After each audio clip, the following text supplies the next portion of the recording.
কুরআন মধুর বাণী আমি যখনই শুনি আমার মন ভরে যায়।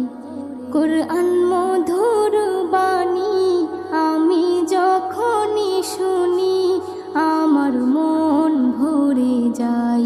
শোনো মুমিন মুসলমান, পড়ে দেখো না কুরআন, কত শান্তি পাওয়া যায়। কুরআন মধুর